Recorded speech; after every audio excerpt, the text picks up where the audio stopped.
Juízes capítulo 19. Naquele tempo não havia rei em Israel. Havia um homem da tribo de Levi que morava em lugares remotos na região montanhosa de Efraim. Um dia ele tomou para si uma jovem de Belém, do território de Judá, para ser sua concubina. Mas a mulher foi infiel e acabou voltando para Belém de Judá, para a casa do seu pai, ficando lá durante 4 meses. O marido resolveu partir para lá, levando um criado e 2 jumentos, com a intenção de reconquistar o afeto dela, desejando que voltasse com ele. Quando ele chegou, a mulher fez que ele entrasse na casa do seu pai e o apresentou ao seu pai, que mostrou grande satisfação. Assim, insistiu com ele que se hospedasse ali por algum tempo.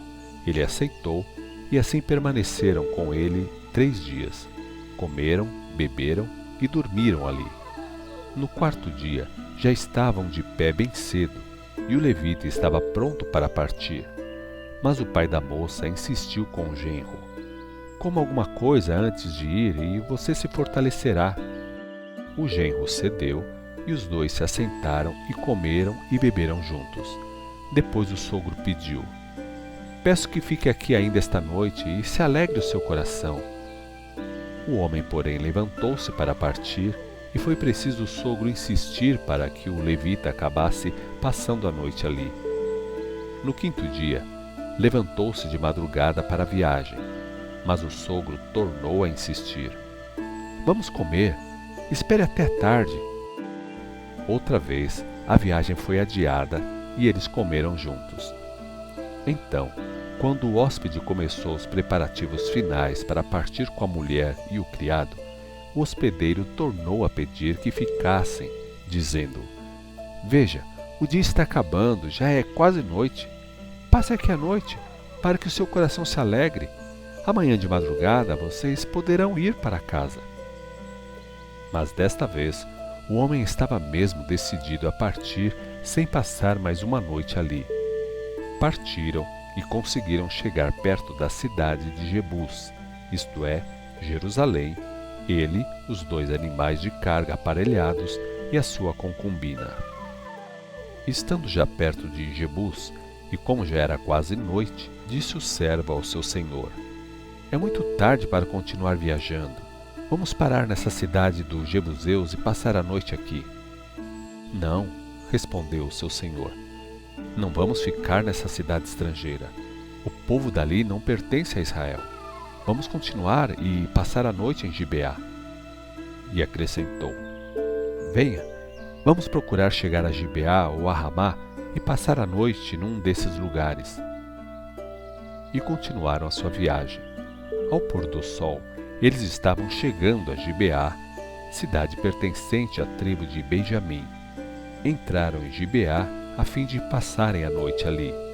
Eles ficaram na praça da cidade, mas ninguém os convidou para passarem a noite em sua casa. Quando já estava anoitecendo, chegou à cidade um homem idoso que vinha do trabalho do campo. Ele era da região montanhosa de Efraim, mas estava morando em Gibeá, no território de Benjamim. Passando pela praça e vendo o viajante ali, perguntou: "Para onde você vai? E de onde você vem?"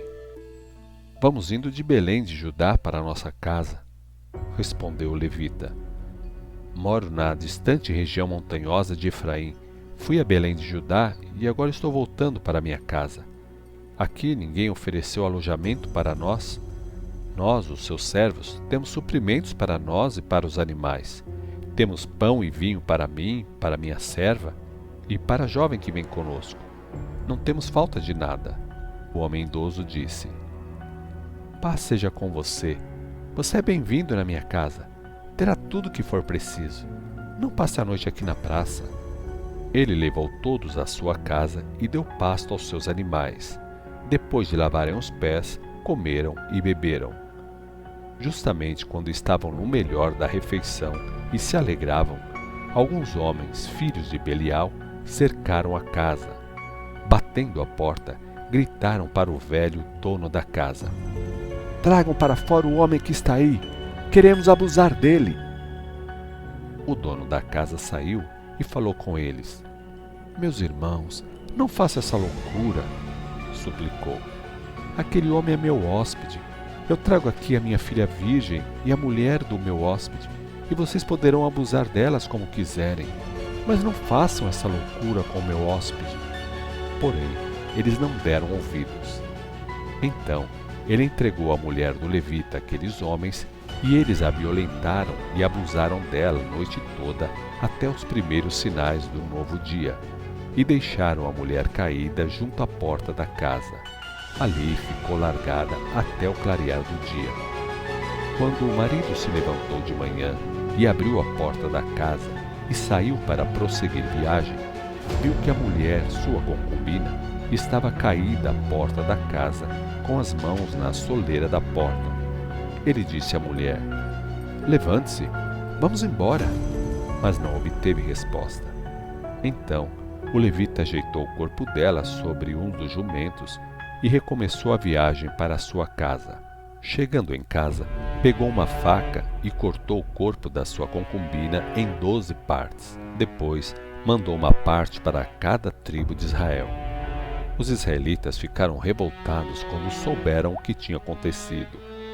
Todos da nação de Israel que viram isso reagiram fortemente contra o crime horroroso praticado por aqueles homens de Benjamim, que exclamaram: Nunca se viu coisa tão horrível desde que Israel saiu do Egito. Pensem, ponderem, temos de fazer alguma coisa. Juízes capítulo 20. Então, todos os israelitas de Dan e Berseba e de Gileade, do outro lado do Jordão, saíram e se reuniram em assembléia diante do Senhor em Mispá, como se todos estivessem com um só pensamento. Os oficiais de todo o povo das tribos de Israel se apresentaram na Assembleia do Povo de Deus, um total de 400.000 soldados treinados para a guerra. A notícia da convocação dos soldados israelitas em Mispá chegou logo ao conhecimento da tribo de Benjamim. Os israelitas chamaram o marido da mulher que foi morta e perguntaram: Conte-nos, como ocorreu essa perversidade? Então, o levita, marido da mulher que foi morta, respondeu: Eu e minha mulher chegamos de noite em Gibeá, cidade situada no território de Benjamim, para passar a noite ali. Naquela mesma noite, os homens de Gibeá cercaram a casa em que estávamos e queriam matar-me. Eles abusaram da minha concubina de tal modo que ela morreu. Então eu cortei o corpo dela em 12 partes e mandei as partes a todos os territórios de Israel, porque foi terrível e abominável o crime praticado por aqueles homens. Agora, filhos de Israel, peço que me aconselhem o que fazer neste caso. Como um só homem, responderam todos: Nenhum de nós vai voltar para sua tenda, nenhum de nós vai voltar para casa. É isso que vamos fazer a Gibeá. Subiremos contra ela por sorteio de todas as tribos de Israel.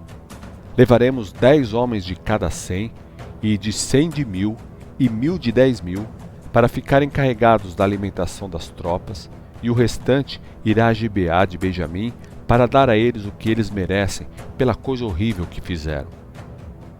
Assim, toda a nação ficou unida como um só homem para esta ação contra aquela cidade. Então, as tribos de Israel enviaram mensageiros à tribo de Benjamim com este recado: Vocês têm ideia da coisa terrível que foi cometida no meio de vocês? Agora, entreguem a nós aqueles homens perversos de Gibeá para que sejam mortos. Assim, Israel ficará livre da mancha daquele terrível mal. Mas o povo de Benjamim não quis dar ouvidos aos seus irmãos israelitas. Em vez disso, ajuntaram-se em Gibeá para batalhar contra os israelitas. Naquele dia, convocaram 26.000 soldados reunidos das várias cidades do território. Eles reforçaram a defesa da cidade de Gibeá, juntando forças com os 700 melhores soldados daquela cidade. Entre eles, existiam 700 homens muito hábeis, eram canhotos e conseguiam atirar com uma funda e acertar com precisão num fio de cabelo. O exército formado pelas outras tribos de Israel somava 400.000 homens, armados de espadas, todos eles homens de guerra. Antes de atacar, os israelitas foram a Betel para pedir conselho a Deus. Que tribo irá na frente para lutar contra Benjamim? Perguntaram. E o Senhor respondeu: Judá irá primeiro. Assim, o exército de Israel saiu bem cedo no dia seguinte e armou seu acampamento perto de Gibeá. Os homens de Israel saíram para atacar os homens de Benjamim e posicionaram-se contra eles em Gibeá. Mas os benjamitas, que defendiam a cidade, reagiram, saíram de Gibeá e mataram 22.000 israelitas naquele dia. Mas os israelitas procuraram animar-se novamente e os soldados colocaram-se em posição de combate novamente, no mesmo lugar do primeiro dia. Os israelitas subiram e choraram diante do Senhor até o anoitecer e perguntaram: Senhor, devemos continuar lutando contra o nosso irmão Benjamim? E o Senhor respondeu: Sim, vocês devem atacar. Então, os israelitas voltaram a enfrentar os benjamitas no dia seguinte. Também dessa vez saíram ao campo os homens de Benjamim e mataram mais de 18.000 homens, todos eles armados com espadas. Então, todos os israelitas subiram até Betel e ficaram chorando e jejuando na presença do Senhor até a tarde, e apresentaram ao Senhor ofertas queimadas e ofertas de paz. Os homens de Israel consultaram o Senhor. A arca da aliança do Senhor estava em Betel naqueles dias, e o sacerdote em exercício era Finéias, filho de Eleazar e neto de Arão. Eles perguntaram: Devemos sair de novo para guerrear contra o nosso irmão Benjamim, ou devemos desistir? E o Senhor respondeu: Vão, porque amanhã eu farei com que vocês vençam. Então, o exército de Israel armou emboscadas ao redor de Gibeá. Ao terceiro dia, avançaram contra os benjamitas, usando a mesma formação usada nas vezes anteriores. Quando o exército de Benjamim saiu da cidade para o combate, os israelitas bateram em retirada, perseguidos pelos benjamitas. Desta forma, eles foram sendo levados para longe da cidade. Nessa perseguição, os homens de Benjamim mataram cerca de 30 soldados de Israel em campo aberto, ao longo da estrada que vai para Betel e na estrada que vai para Gibeá. Enquanto os soldados de Benjamim gritavam: Vejam, eles estão sendo derrotados como das outras vezes, os israelitas diziam: Vamos fugir e atrair nossos adversários para longe da cidade, para as estradas. Quando as forças de Israel ocuparam suas posições em Baal-Tamar, a emboscada israelita saiu do seu lugar a oeste da planície de Gibeá. Então, 10.000 homens escolhidos de todo Israel atacaram Gibeá. A luta foi violenta. Entretanto, os benjamitas não perceberam que estavam prestes a sofrer uma grande derrota.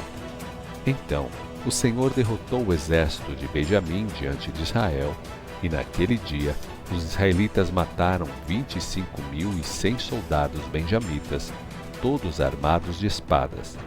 Então os benjamitas viram que foram derrotados. Eis uma narração resumida da batalha. O exército de Israel bateu em retirada, fugindo dos homens de Benjamim, para dar lugar à emboscada que haviam preparado perto de Gibeá. Os soldados que participavam da emboscada avançaram rapidamente na direção de Gibeá, espalharam-se e mataram todos os moradores da cidade com suas espadas. O exército israelita e os homens que estavam escondidos e faziam parte da emboscada tinham combinado um sinal. Quando vissem uma grande coluna de fumaça subindo ao céu na cidade, então os israelitas que estavam fora se voltariam e atacariam. O exército benjamita já tinha começado a atacar os homens de Israel e matado cerca de 30 israelitas, e diziam: Nós os derrotamos como na batalha anterior. Mas quando os benjamitas viram os perseguidos voltando para atacar, olharam para trás e viram a nuvem de fumaça na cidade incendiada. Então os israelitas deram meia volta e os benjamitas ficaram aflitos, pois perceberam a calamidade que vinha sobre eles. Assim, fugiram adiante dos israelitas para o deserto, mas foram perseguidos e não conseguiram escapar. Além disso, os homens que faziam parte da emboscada saíram da cidade destruída e foram atacando e matando os fugitivos pelo outro lado. Cercaram os homens de Benjamim e os perseguiram até um lugar a leste de Gibeá. Morreram na batalha daquele dia 18.000 soldados de Benjamim, todos eles soldados valentes. Os restantes fugiram para o deserto em direção à rocha de Rimom.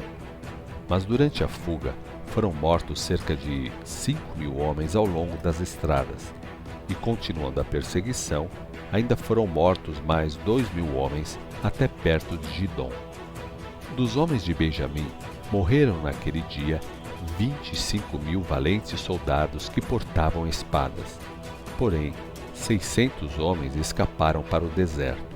Eles conseguiram chegar à rocha de Rimom, onde ficaram 4 meses. Então o exército de Israel voltou ao território de Benjamim e matou todos os que restavam, tanto os homens das cidades quanto os animais e tudo quanto encontraram nelas, e incendiaram todas as cidades da região que encontraram. Juízes capítulo 21. Os homens de Israel fizeram esta promessa solene em Mispá: nenhum de nós vai deixar as suas filhas casarem com homens da tribo de Benjamim. E o povo foi para Betel e ficaram reunidos na presença de Deus até a tarde, e choraram alto e amargamente. Ó Senhor, Deus de Israel, clamaram eles, por que aconteceu isso com Israel? Por que agora ficamos sem uma das tribos em Israel? Na manhã seguinte, levantaram cedo, construíram um altar e nele ofereceram ofertas queimadas e ofertas de paz. E começaram a perguntar uns aos outros: será que alguma tribo de Israel deixou de mandar representantes à assembleia realizada na presença do Senhor em Mispá? Pois naquela ocasião tinham feito um compromisso solene de que seria morto quem não atendesse à convocação diante do Senhor em Mispá. Todos os israelitas estavam profundamente tristes pelo que acontecera aos seus irmãos benjamitas. Hoje foi eliminada uma tribo inteira de Israel, diziam para si mesmos. E como poderemos conseguir esposas para os poucos homens de Benjamim que sobreviveram, visto que tomamos o Senhor por testemunha de que não deixaríamos nossas filhas casarem com eles? Depois perguntaram: qual das tribos de Israel não atendeu à convocação para a reunião feita diante do Senhor em Mispá? E verificaram que da cidade de Jabes-Gileade ninguém tinha comparecido à assembleia. Ao contarem o povo, descobriram que nenhum dos moradores de Jabes-Gileade estava lá. Assim, mandaram para lá 12.000 soldados dos melhores que tinham. Eles foram com a ordem de matar com a espada todos os moradores de Jabes-Gileade, homens, mulheres e crianças. Eles disseram: é isso que vocês deverão fazer. Destruam completamente todos os homens e todas as mulheres, menos as moças virgens em idade própria para o casamento. Executada a ordem, os soldados encontraram entre os moradores de Jabes-Gileade 400 moças virgens. Elas foram levadas para o acampamento em Siló, em Canaã. Então Israel mandou mensageiros aos homens de Benjamim que estavam na rocha de Rimom. Cumprindo a missão, os mensageiros proclamaram paz aos sobreviventes. Os homens de Benjamim voltaram com os mensageiros e 400 deles casaram com as jovens trazidas de Jabes-Gileade. Mas o número delas não foi suficiente para todos os benjamitas. Isto despertou outra vez grande tristeza dos israelitas sobre Benjamim, porque o Senhor tinha aberto uma lacuna nas tribos de Israel. Os líderes da congregação disseram: que vamos fazer para conseguir esposas para os outros benjamitas? Pois todas as mulheres da tribo de Benjamim foram mortas. Temos de arranjar uma maneira de resolver isso, para evitar que uma tribo inteira desapareça para sempre. uma coisa não podemos fazer: deixar que nossas filhas casem com eles, porque prometemos isso solenemente, na presença do Senhor. Assim, quem romper a promessa estará debaixo da maldição de Deus. Nisso alguém lembrou aos demais da festa anual do Senhor, realizada nos campos de Siló, entre Lebona e Betel, ao longo da margem leste da estrada que vai de Betel a Siquém. Então deram as seguintes instruções aos homens de Benjamim: vão e fiquem emboscados nas plantações de uvas. Fiquem atentos.